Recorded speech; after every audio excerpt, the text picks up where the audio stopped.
Islam, Fakultas Tarbiyah dan Keguruan UIN Sunan Ampel, Surabaya. Nah, kali ini saya akan menjelaskan terkait keunggulan dari program studi manajemen pendidikan Islam Fakultas Tarbiyah dan Keguruan UIN Sunan Ampel, Surabaya.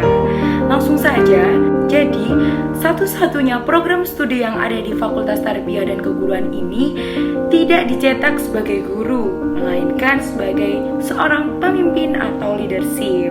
Nah, banyak sekali mata kuliah yang diajarkan di prodi ini tidak di ranah pendidikan, namun di ranah manajemen secara umum, seperti halnya manajemen keuangan, manajemen sumber daya manusia, sistem informasi manajemen, manajemen marketing, manajemen arsip, kepemimpinan, bisnis plan, pengembangan aplikasi, dan masih banyak sekali. Nah, dari berbagai macam mata kuliah yang kita pelajari di program studi manajemen pendidikan Islam ini, kita tidak hanya bisa bekerja di bidang pendidikan, namun kita juga bisa bekerja di bidang yang lainnya. Seperti halnya kita bisa menjadi auditor atau HRD ataupun seorang manajer di suatu perusahaan. Karena apa?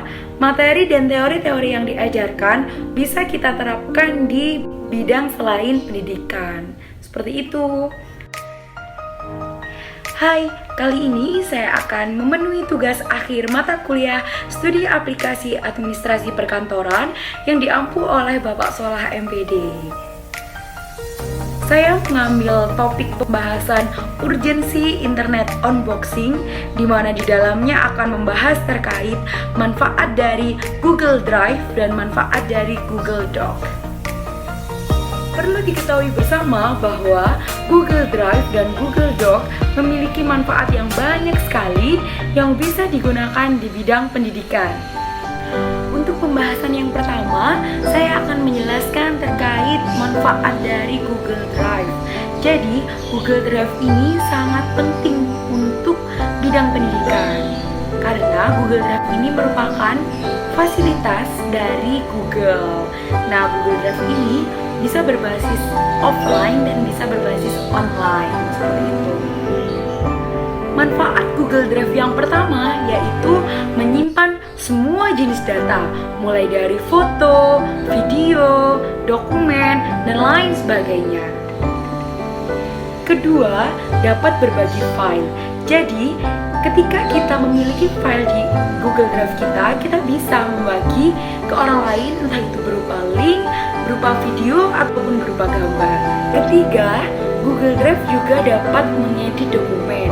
Jadi misalkan kita memiliki dokumen berupa Word, or Excel, or PowerPoint, kita bisa langsung mengeditnya di dalam Google Drive. Tidak perlu mengunduh filenya, tetapi langsung diedit di dalam Google Drive. Karena fitur-fitur yang ada di Google Drive pun masih sama dengan fitur-fitur yang ada di Microsoft. Yang keempat, bisa digunakan sebagai cadangan data. Jadi misalkan beberapa PC atau beberapa handphone yang tidak memiliki memori eksternal, maka Google Drive ini bisa dijadikan sebagai solusi untuk penyimpanan data. Yang kelima, dapat membuat catatan secara langsung. Jadi, pengguna Google Drive tidak perlu mengunduh aplikasi catatan, tetapi langsung saja di fitur-fitur yang ada di Google Drive bisa langsung membuat catatan. Yang keenam, dapat menyimpan tautan. Sehingga ketika kita ingin mengirimkan tautan yang kita miliki di Google Drive kita dikirimkan ke orang lain, maka orang lain langsung bisa membuka ataupun melihat tautan yang kita kirimkan.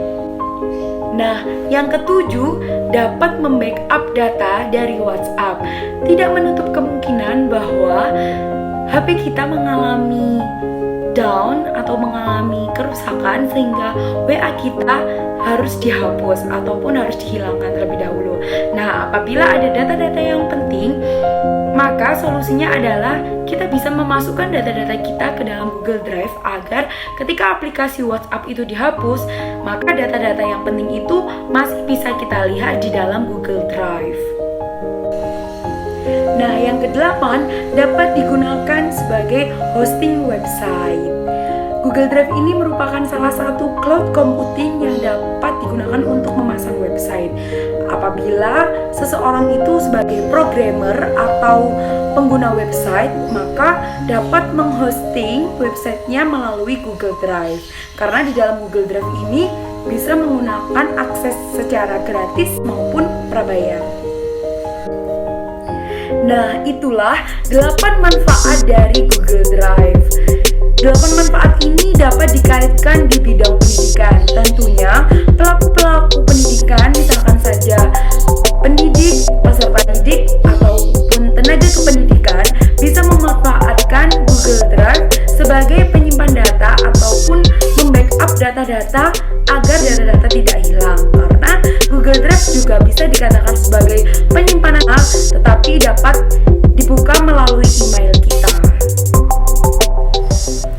Untuk poin selanjutnya yaitu terkait Google Doc atau Google Dokumen.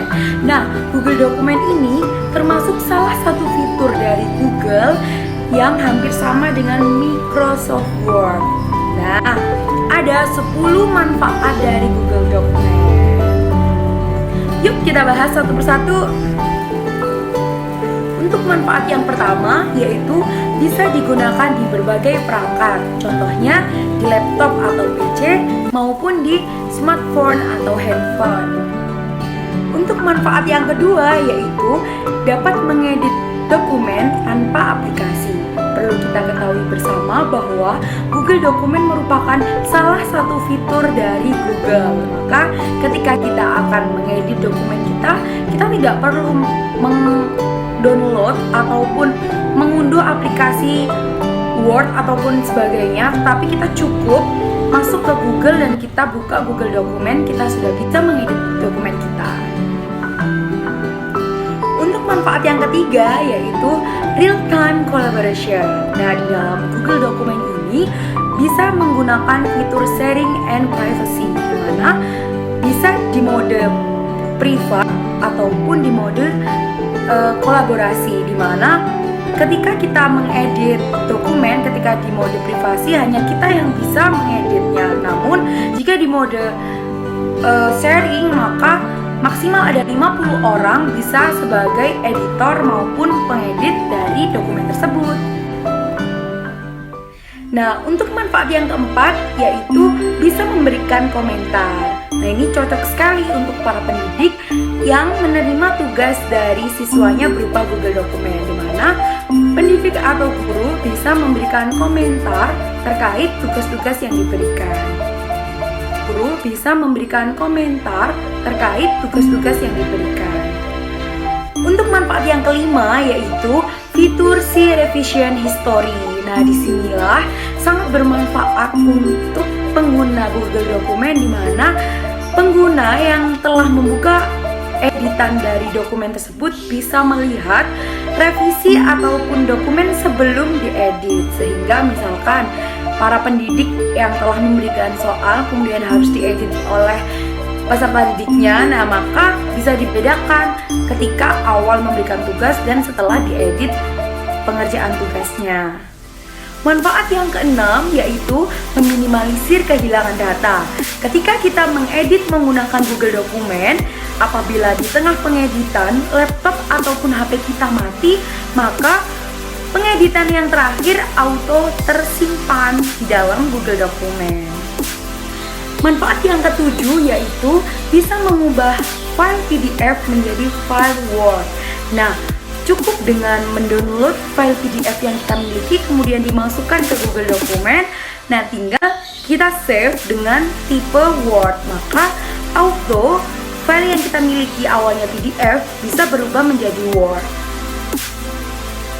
Untuk manfaat yang ke-8 yaitu kapasitas penyimpanan data yang besar. Nah, perlu diketahui bersama bahwa di dalam Google Dokumen ini dapat menyimpan data atau file sebesar 15 GB. Jadi, kita bisa menyimpan banyak sekali dokumen-dokumen penting dan kita bisa memanfaatkannya. Yang ke-9 yaitu fasilitas mengupload dokumen. Jadi, ketika kita online, kita bisa mengupload beberapa dokumen yang ingin kita buka sewaktu-waktu. Nah, kemudian ketika kita offline, maka kita bisa membuka dokumen yang sudah kita upload itu di dalam koleksi Google Dokumen yang sudah kita unduh itu tadi. Seperti itu. Nah, untuk yang terakhir, yang ke-10, yaitu fitur pemeriksa ejaan dan translate. Ketika kita ingin memeriksa dokumen kita sudah sesuai atau belum dengan EYD, ataupun kita ingin mentranslate dokumen kita bahasa Inggris menjadi bahasa Indonesia, kita bisa memanfaatkan Google Dokumen, karena di dalam Google Dokumen ada fitur untuk pemeriksa ejaan sesuai EYD, juga mentranslate beberapa bahasa. Nah, itulah manfaat dari Google Drive dan Google Dokumen. Semoga apa yang saya sampaikan bisa bermanfaat untuk kita semua, tentunya dalam bidang pendidikan. Terima kasih saya sampaikan kepada Bapak Solah yang telah memberikan banyak sekali ilmu kepada saya dan teman-teman saya. Semoga apa yang saya lakukan dan teman-teman saya bisa memberikan hasil yang